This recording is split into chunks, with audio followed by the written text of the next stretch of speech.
ان کو دیں گے تو آپ کے وہ نئے موبائل سے، پرانے موبائل سے نئے موبائل کے اندر آپ کی ہر چیز انسٹال کریں گے، اور ذرا فرق نہیں پڑے، آپ کے سارے پاس ورڈز، آپ کی ہر چیز ہو بہ اس طرح ہوگی۔ یہ ایک میں چھوٹی سی ایگزامپل دے رہا ہوں مین میڈ ٹیکنالوجی کی، کہ یہاں بھی دیکھیں موبائل کہ جسم تو بدل گیا ہے، موبائل تو بدل گیا ہے، پرانا موبائل سے ٹوٹ گیا تھا، خراب ہو گیا تھا، یا بھی اور آپ نے ویسے چینج کر لیا، لیکن اس کے اندر جو جتنی بھی چیزیں تھیں، ڈیٹیلز تھیں، ہو بہو ایز سچ وہ کاپی کر دے گی نئے موبائل کے اندر، اور آپ کا نیا موبائل اسی طرح کام کر رہا ہے، انہی چیزوں کے ساتھ، فنکشن کے ساتھ، ایپس کے ساتھ، وغیرہ وغیرہ، جس طرح پرانا موبائل کام کرتا تھا۔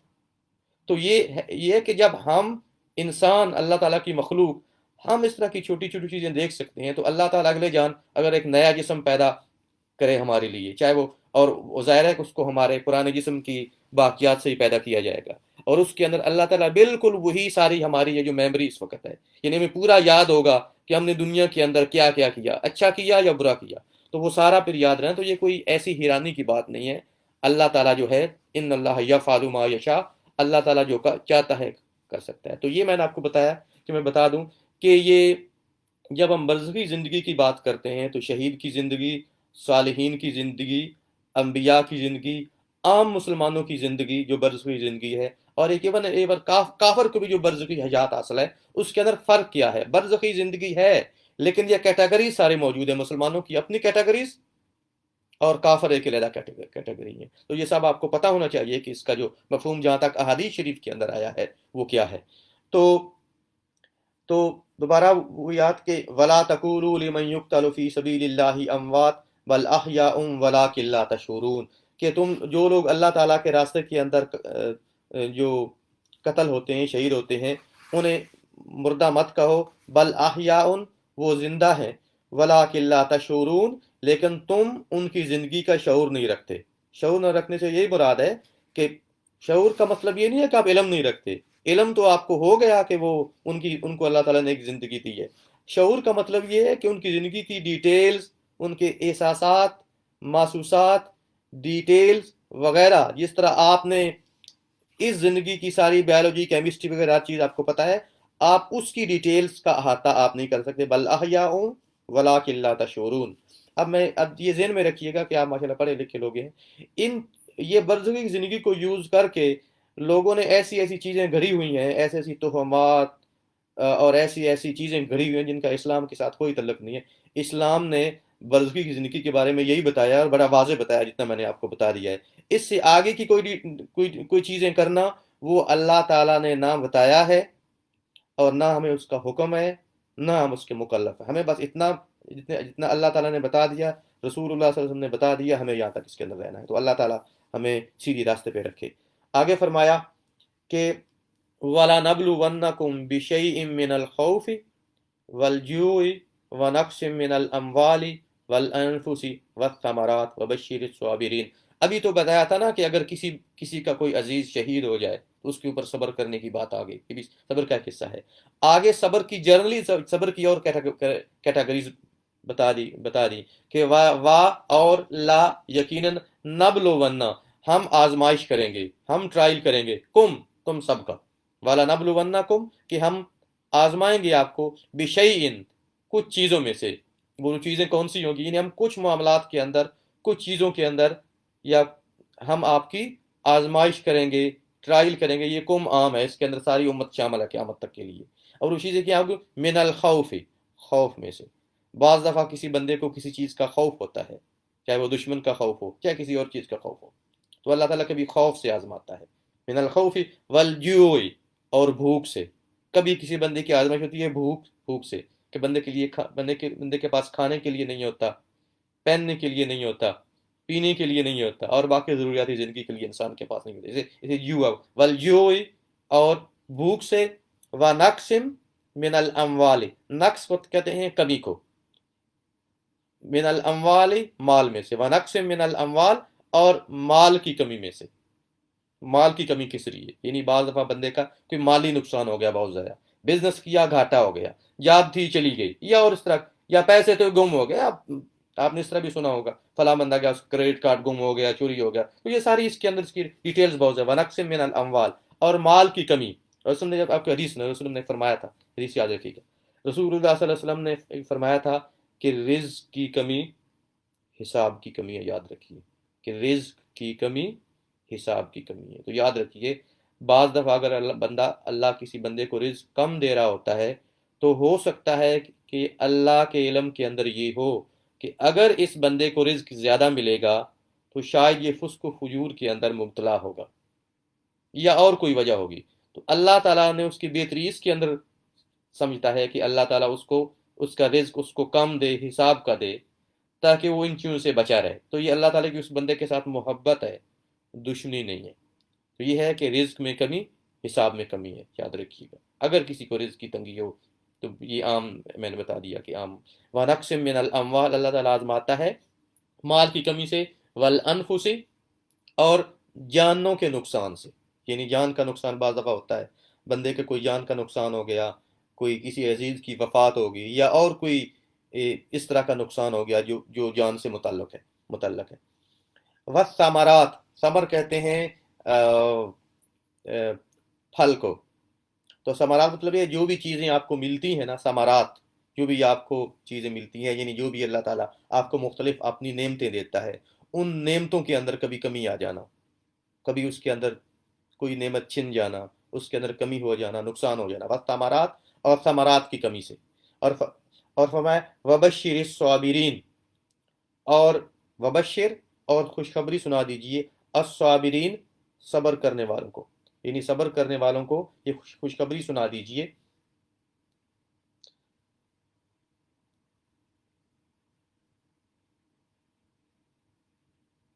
اللہ دینا، کہ وہ لوگ جو اذا اصابتہم مصیبہ، کہ جب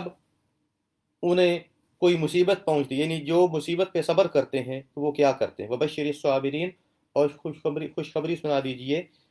صبر کرنے والوں کو، اللہ دینا، وہ لوگ جو اذا، جب، اصابت ہم، جب پہنچتی ہے ان کو مصیبہ، کوئی مصیبت، قالو، تو یہ کہتے ہیں انا للہ،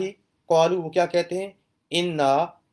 بے شک، للہ، ہم اللہ کے لیے ہی ہیں، بے شک ہم تمام اللہ کی ملکیت ہیں، اللہ کا مال ہے، ہمارا سب کچھ اور ہم سب اللہ کا، انا للہ، بے شک ہم سب اللہ کے لیے ہیں، اللہ کے ہیں، وَإِنَّا، اور بے شک، الیہ، ہمیں اس کی طرف راجعون، لوٹ کے جانے والے، یعنی بے شک، یعنی اگر نقصان ہو گیا تو کیا ہوگا، ہم سب اللہ کے ہیں، ہمارا مال، ہر چیز اللہ تعالیٰ کی ہے، اور آخر کار ہمیں ہمارے مال کو، ہر چیز کو اسی کی طرف تو لوٹ کے جانا ہے، تو کیا ہوگا کہ مصیبت، تو جب کسی کو کوئی مصیبت پہنچے اور وہ کہتا ہے قالوا انا للہ و انا الیہ راجعون، تو وہ یہ کہتا ہے کہ انا للہ و انا الیہ راجعون، کسی کو کوئی مصیبت پہنچے اور وہ کہے کہ انا للہ و انا الیہ راجعون، فرمایا اولئک، یہ لوگ جو ہیں، علیہم، ان کے اوپر ہے، صلوات من رب، صلوات، صلات کی جمع ہے، صلات کا مطلب ہے اللہ تعالیٰ کی تعریف ان کے لیے، اللہ تعالیٰ کی مہربانی ان کے لیے، اور اللہ تعالیٰ کی پسندیدگی، اولئک علیہم صلوات من ربہم ورحمہ، کہ ان کے ایسے لوگوں کے اوپر اللہ تعالیٰ کی مہربانیاں ہیں، ان کے لیے اللہ تعالیٰ کی تعریف ہے، اللہ تعالیٰ کی رضا ہے، ورحمہ، اور اللہ تعالیٰ کی رحمت ہے، وَأُولَئِكَ، اور یہی لوگ ہیں، ہم، یہ لوگ ہیں، وہی، المہتدون، اور یہی لوگ ہی، ہم کا مطلب ہے ہی، اور ایسے لوگ ہی ہدایت یافتہ ہیں، ہدایت پانے والا۔ اس کے بارے میں ایک بڑی خوبصورت حدیث ہے، اس کے بارے میں، اس حدیث کو روایت کیا ہے امام بن حنبل رحمۃ اللہ علیہ۔ حضرت ام سلمہ رضی اللہ تعالیٰ، آپ کو پتہ ہے کہ ہماری ام المؤمنین میں شامل ہیں، یہ فرماتی ہیں، رسول اللہ صلی اللہ علیہ وسلم سے شادی سے پہلے کی بات ہے، کہتی ہیں کہ ایک دفعہ میں گھر کے اندر بیٹھی تھی، تو رسول اللہ صلی اللہ علیہ وسلم گھر کے اندر بیٹھی تھی، تو میرے شوہر ابو سلمہ تشریف لائے۔ ابو سلمہ رسول اللہ سے پہلے ان کے شوہر تھے، اور بہت ہی اچھے آدمی تھے۔ یہ فرماتی ہیں کہ میں گھر کے اندر پہنچی تھی، گھر کے اندر بیٹھی تھی کہ میرے شوہر ابو سلمہ تشریف لائے، خوش تشریف لائے، اور کہنے لگے آج رسول اللہ صلی اللہ علیہ وسلم نے ایک ایسی بات بتائی ہے کہ وہ سن کے دل ہی بہت خوش ہو گیا ہے۔ اور وہ بات کیا ہے؟ اسلام نے فرمایا کہ جب کسی مسلمان کو کوئی تکلیف پہنچے، اور تکلیف پہنچنے پہ کوئی مسلمان یہ کرے قالوا انا للہ و انا الیہ راجعون، کسی تکلیف پہنچنے میں مسلمان یہ کہے کہ انا للہ و انا الیہ راجعون، یعنی ہم اللہ کے ہی ہیں اور ہمیں اللہ کی طرف ہی لوٹ کے جانا ہے، اور اس کے بعد یہ دعا پڑھے کہ اللہم اجرنی فی مصیبتی وخلف لی خیرا منہا، کہ اللہم، اے میرے رب، اجرنی فی مصیبتی، مجھے میری مصیبت کے اندر اجر عطا فرما، وخلف لی خیرا منہا، اور اس کے بعد مجھے اس سے بہتر عطا فرما، یعنی جو مجھ سے چھن گیا ہے، جو میرا نقصان ہوا ہے، مجھے اس سے بہتر عطا فرما۔ تو کہ رسول نے فرمایا کہ جو مصیبت پہنچنے پہ یہ انا للہ و انا الیہ راجعون پڑھے اور پھر پڑھے کہ اللہم اجرنی فی مصیبتی وخلف لی خیرا منہا، تو اللہ تعالیٰ اس سے نقصان ہو گیا ہے، اللہ تعالیٰ اسے بہتر عطا فرمائیں گے۔ یہ رسول کی حدیث ہے۔ تو کہتی ہیں کہ کچھ عرصے بعد میرے شوہر ابو سلمہ کا انتقال ہو گیا، اور جب انتقال ہو گیا تو مجھے یہ حدیث یاد تھی۔ اب دکھ تو یاد تھا، میں نے یہ پڑھ لی دعا انا للہ و انا الیہ راجعون اللہم اجرنی فی مصیبتی وخلف لی خیرا منہا، لیکن میں نے ذہن کے اندر سوچا کہ مجھے ابو سلمہ سے بہتر بندہ کہاں مل سکتا ہے۔ کہتی ہیں کہ کچھ دن بعد میں گھر کے اندر بیٹھی کام کر، یعنی کھال کو دباوت دے رہی تھی، ان کا کام تھا کھال کو صاف کرنے والا رشتہ کر کے، تو میرے پاس رسول اللہ صلی اللہ علیہ وسلم تشریف لائے اور اجازت چاہی کہ آ جاؤں میں، تو میں نے آنے کی رسول کو میں کہا آ جائیں، اور میں نے اپنے ہاتھ چادر رسول کے پاس بیٹھی۔ رسول نے فرمایا کہ میں ایک کام سے آیا ہوں کہ میں آپ سے نکاح کرنا چاہتا ہوں۔ تو حضرت ام سلمہ فرماتی ہیں کہ میں نے کہا رسول اللہ مجھے آپ سے نکاح کرنے میں تو کوئی اعتراض نہیں ہے، لیکن تین باتیں ہیں جو مجھے روکتی ہیں، یعنی مجھے تین کنسرنز ہیں میرے۔ پہلا کنسرن یہ ہے کہ میں بڑی غیرت مند عورت ہوں، ایسا نہ ہو کہ میں کوئی ایسی بات کر دوں اور آپ کو بری لگے اور مجھے اگلے جان عذاب ہو کہ آپ اللہ تعالیٰ کے نبی ہیں۔ دوسری بات یہ ہے کہ میری عمر بہت زیادہ ہے، یعنی ان کی عمر 55 کے لگ بھگ تھی، اور تیسری بات یہ ہے کہ میرے بڑے بڑے بچے ہیں۔ یہ بھی تیسری بات ہوتی ہے نا، بڑے بڑے بچے ہیں، شادی کروں گا یا کروں گی تو کیا ہوگا۔ تو رسول نے فرمایا کہ دیکھیں جو تمہاری غیرت ہے، جھوٹی غیرت، اس کا علاج اللہ تعالیٰ خود کرے گا، کیونکہ اللہ تعالیٰ نے خود حکم دیا ہے کہ آپ اس کے اندر اس طرح رہا جائے، تو اللہ تعالیٰ یعنی اس کا اور دوسری بات یہ ہے کہ جہاں تک بات ہے عمر کی، تو اگر عمر تمہاری بڑی ہے تو عمر تو میری بھی کم نہیں ہے، رسول کی عمر بھی اس وقت کوئی 55 یہ سے اوپر تھی۔ اور تیسری بات فرمایا کہ جو تمہارے بچے ہیں وہ میرے بھی بچے ہیں۔ تو اس کے بعد جب یہ بات ہوگی تو رسول اللہ صلی اللہ علیہ وسلم فرماتی رسول اللہ سے میرا نکاح ہو گیا، اور کہتی تھی کہ میں جو اس وقت سوچ رہی تھی حضرت ابو سلمہ کی وفات کے بعد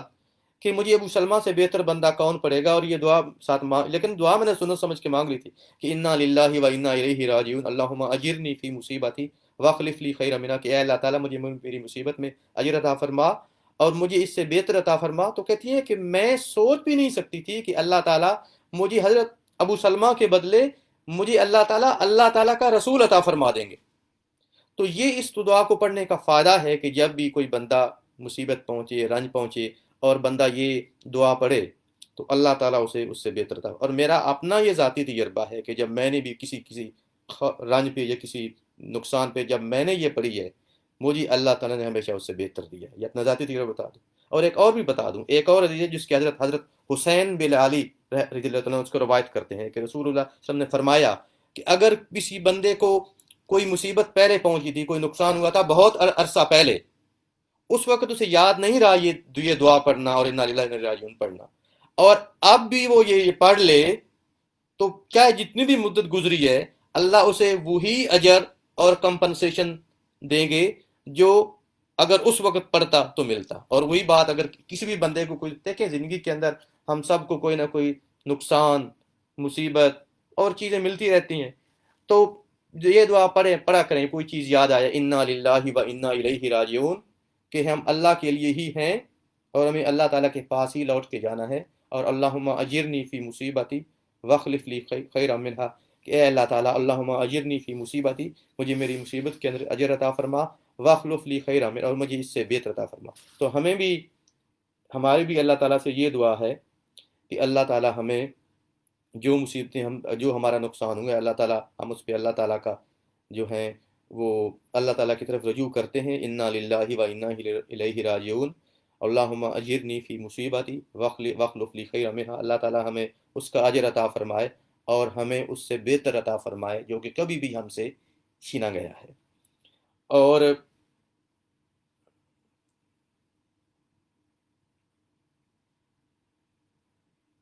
آپ کو ایک اور چیز حدیث سنا دوں آخری اس کے بارے میں۔ حضرت ابی سنان فرماتے ہیں کہ میرے ایک بچے کی وفات ہو گئی اور میں اسے قبر کے اندر دفن کر کے اب نکلا تھا تو میرے پاس حضرت طلحہ خولانی آئے اور کہا کہ میں تمہیں خوشخبری دوں، تو میں نے کہا کہ ہاں فرمائیے۔ انہوں نے بھی حدیث سنائی، کہتے ہیں کہ حضرت ابو موسیٰ فرماتے ہیں کہ رسول اللہ صلی اللہ علیہ وسلم نے فرمایا کہ اللہ تعالیٰ کہتے ہیں ملک الموت سے کہ اے ملک الموت، تم نے میرے بندے کی جو بچہ تھا اس کی روح قبض کی، اس کی آنکھوں کی ٹھنڈک، اس کی روح تم نے کب ٹھنڈک اس سے لے لی، تو اس نے کیا کہا؟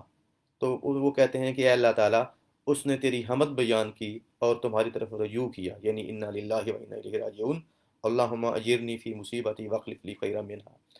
تو فرمایا کہ ابن لہو بیتن فی الجنہ، اس کے لیے جنت کے اندر ایک گھر بنا دو، وسموہ بیت الحمد، اور اس کا نام بیت الحمد رکھ دو۔ تو یہ بھی ہے کہ اگر کوئی مصیبت پہنچے، اللہ تعالیٰ بندہ شرعی طریقہ اختیار کرے اور اس کے بعد الحمدللہ کہہ دے، کیونکہ مصیبت بھی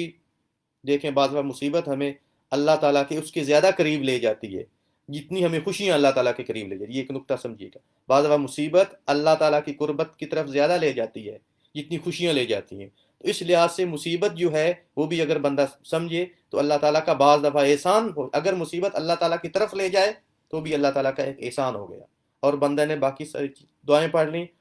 حمد شریف کر لی، تو اللہ تعالیٰ جنت کے اندر ایک گھر بنائے گا اور اس کا نام ہوگا بیت الحمد۔ تو اللہ تعالیٰ ہمیں جتنی بھی مصیبتیں پہنچی ہیں اس پہ صبر کرنے کی توفیق عطا فرمائے، نماز کے ذریعے صبر کے ذریعے اللہ تعالیٰ سے مدد حاصل کرنے کی توفیق عطا فرمائے، اور دنیا اور آخرت کے اندر اللہ تعالیٰ ہمارے جو ہیں وہ ہمیں جو ہے اس کا بدلہ عطا فرمائے۔ کسی کا کوئی سوال ہو تو آپ کر سکتے ہیں۔